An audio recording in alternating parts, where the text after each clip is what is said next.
And Steve Melewski now is with Gary Rajsich, the Orioles scouting director. Well, Gary, this was kind of a different year for the Orioles with your draft. The last 2 years, you've had the 4th and 22nd overall picks. This year, not until pick 90 did the Orioles select. How different was that for you and your staff?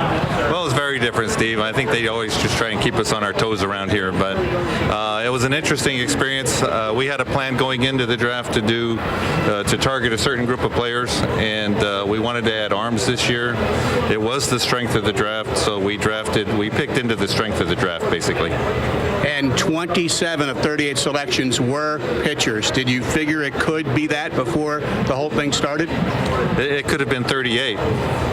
So, we got to a point where there were a couple of position players that we really liked.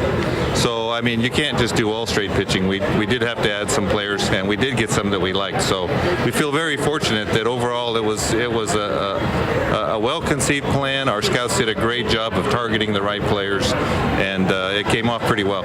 You seem very excited the last 2 nights in talking to the reporters here about how it played out. In other words, some players who you were hoping would be there when you picked were there when you picked.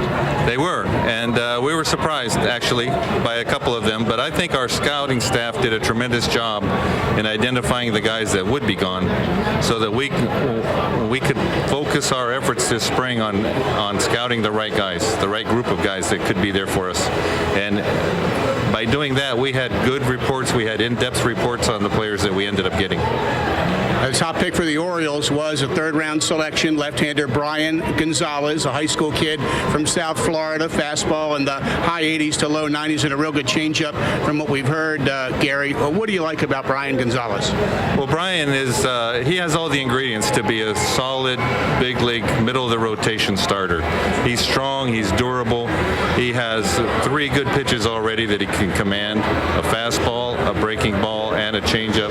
He has incredible feel for what he's doing out there, and he can locate all his pitches.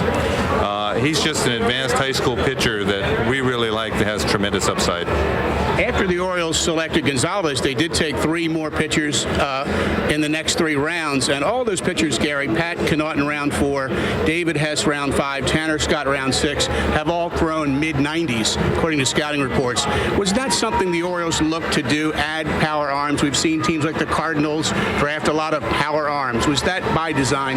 Yes. We look for athletic throwers that are big and strong and durable, and then that gives player development something to work with. They can work off that basic ingredient and that basic plan. And so far in the past 3 years since I've been here, it's been working pretty well for us. A name that might be somewhat familiar, at least the last name to Oriole fans, Bonilla. Bobby Bonilla played here, and his son, Brandon Bonilla, was drafted yesterday by the Orioles in round 25, a left-handed pitcher with a real good fastball. What can you tell us about Brandon Bonilla? Well, Brandon is a tremendous athlete also, one of those athletic throwers that I was talking about earlier. He's big, he's strong, he has a loose, fast arm, he throws in the mid-90s.